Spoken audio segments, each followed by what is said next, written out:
These are the 20 names of and ages of Palestinians martyred in 2023 by the settler colonialism projects. Ramez Mohammed Abdel Rauf Kishta. No, keep it up. Hala Umer Saleh Kishta. Ibtisam Naji Shaheda Kashta. Samed Mohammed Abdel Rauf Kashta. Jaber Sadi Hafez Kashta. That was 38, 37, 33, 33, 31, and 30. Noor Al-Huda Faisal Mohsen Kashta.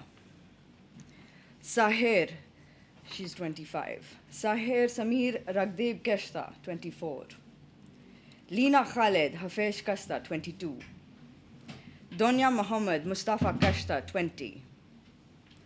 Amir Muhammad Sadi Kashta, 17. Layan Nazmi Mohammed Kashta, 15. Lama Ayad Mohammed Kashta, 15. Amira Mohammed Saeed Kashta, 14.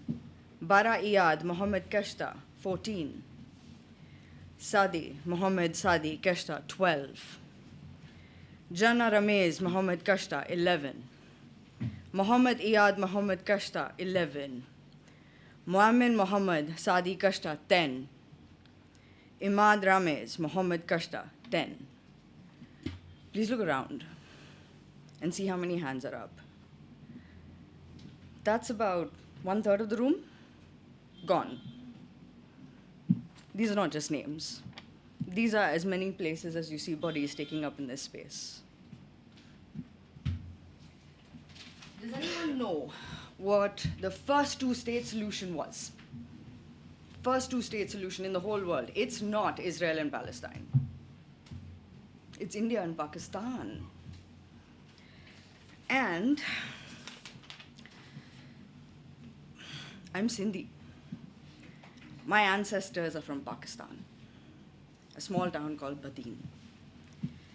If you'll ask me, hey, where are you from? It's a damn hard answer. There's 5 countries in there. And I just basically say, I'm dhobi ka kutta na ghar ka na ghat. I am a descendant of someone who has been displaced. Both my grandparents were refugees. A lot of Punjabis and Sindhis and people from that strait would relate to me. Although we think we're from India, but because I've lived around so much, it's very, very difficult for me to understand where my identity is. And I imagine, like my nanny would tell me, I was like, do we have any relatives still left in Pakistan? She's like, yeah, we do. But I have no idea where they are. I know that they killed your uncle, her uncle's full house. And when this whole thing was going on, I went rancid on Instagram constantly. I'm not an activist, by the way. I have not gone to any protest. I cannot handle too many protests. But I went rancid on Instagram. And people would tell me, why are you posting so much? Please think of your mental health. And I'm like, I live in a house. I have food and shelter. I'm posting because I'm angry, and I have nowhere else to throw my anger. This is a poem or a spoken word piece that I wrote. There are 2 definitions of humanity. The first is a collective noun of human beings. For example, crimes against humanity. The second is the quality of being human. Benevolence, kindness to one another. For example, where is your humanity? The first definition makes sense in the same way as a flock of birds do. The second is an oxymoron, moronic in its stance that human beings are kind to one another as a baseline truth. Yes, we are kind, only sometimes. But animals also have the same quality. It's not just us. But we are the most intelligent creatures to have lived with opposable thumbs. We can tell stories, make music. We have made cities, industries. We have invented the wheel, the printing press, the car, the atom bomb, the weapons of mass destruction. God created humans in his own image, but it's shaitan that makes us do bad things. There is one thing we can do that is absolutely exclusive to us. We can lie. We can pretend. We can pretend not to see the truth in front of our eyes. We can make believe, tell stories that we are special, more special than you. This land was given to me by God. See, I was the chosen one because I was hard done by. My race saw genocide. No, not the Rohingya Muslims. Not the Cambodians or the Darfur or the Rwandans or the Hutus or the Bosnians. They were not hard done by. Mind you, all these genocides took place in my lifetime. But we never knew anything about it. Found out much later. News told us that they were haters, that the main men were dictators, holding weapons of mass destruction.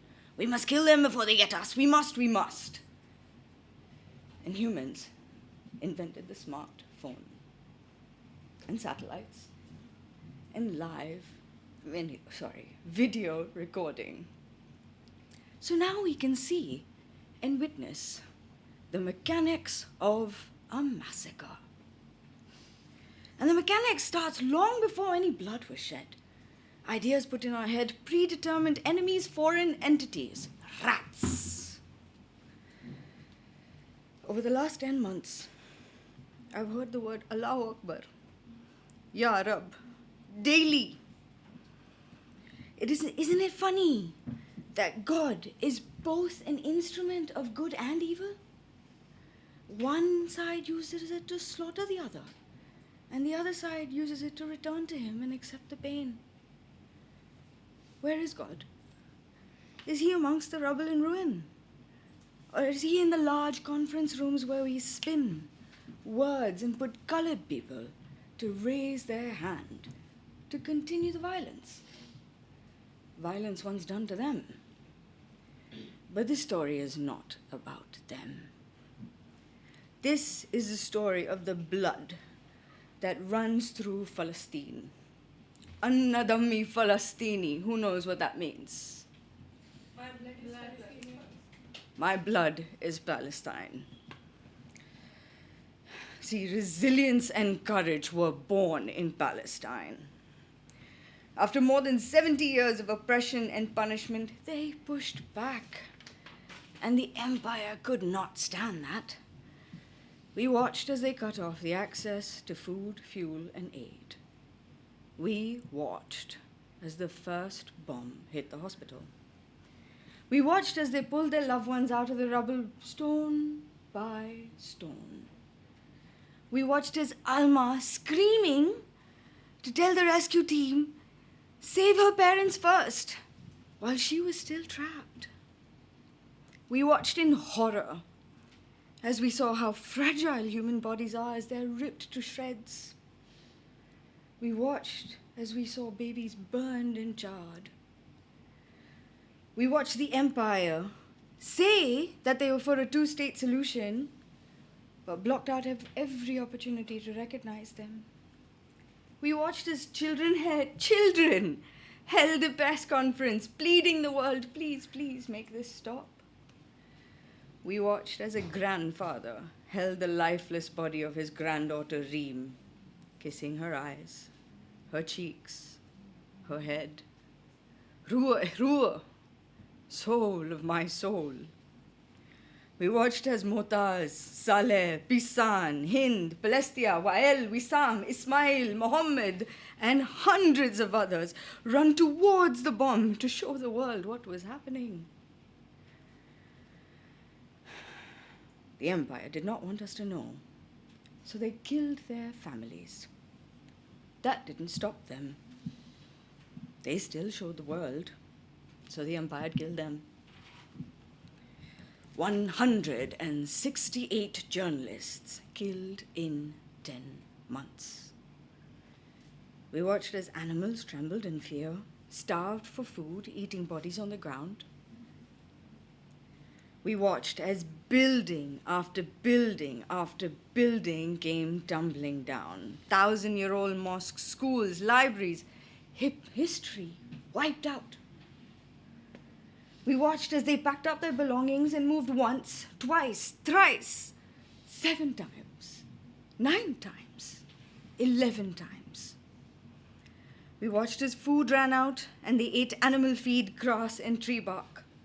We watched as they bombed starving people running to collect flour for their families. We watched as their money ran out. We watched as anesthesia ran out. We watched as fuel ran out. We watched doctors cry out for help. No one has ever seen devastation like this. We heard children scream while their hands were being amputated. We heard all of them cry for their mother, father, sons, and daughters. Allah, the most kind and merciful, may your soul return to him in peace. May he accept you. We heard Hind Rajab call the Red Crescent to please, please, please, please come rescue her. We heard her recite the Quran minutes before the tank sprayed her with bullets. Do you know how many rounds? 335 rounds of bullets. We heard the whole world come out week after week after week, telling their leaders to do the right thing. We heard our leaders offer thoughts and prayers while sending ammunition to rip them apart. Stop! Don't scroll. If you give me 1 minute, you can help save my family. Did anyone realize those messages came 5-6 months after dealing with death, slaughter, and destruction? Did they ask that in October? No. December? No. They started in March.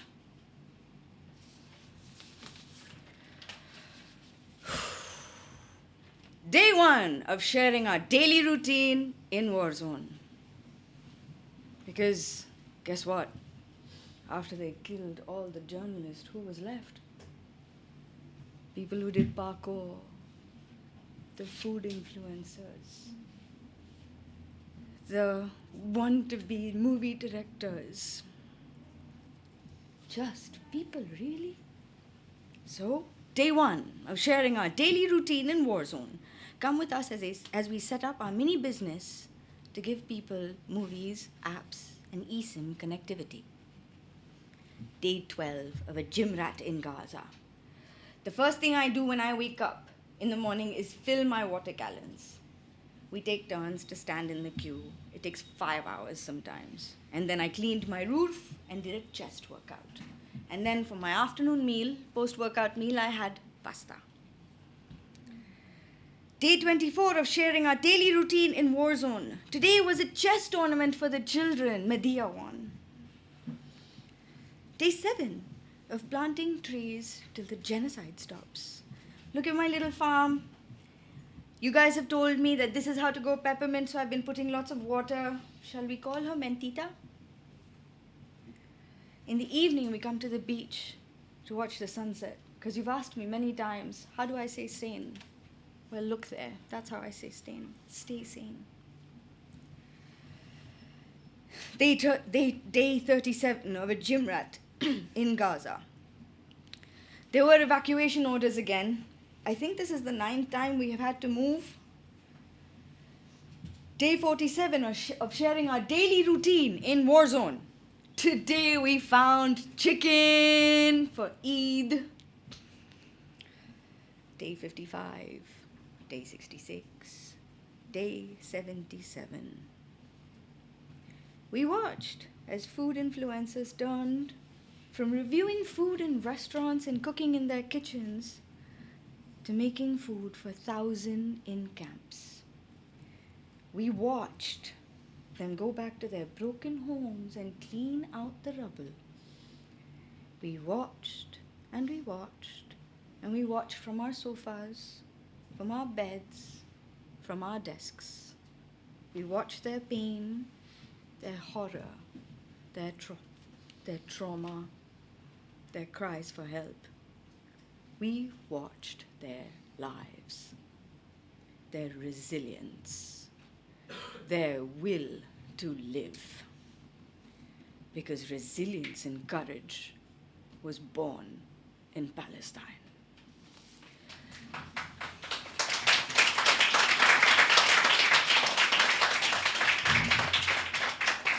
I'm passing out this photo because this was very inspiring to me. It is a photo of plants growing in the middle of the ruin. Please go on. Thank you so much.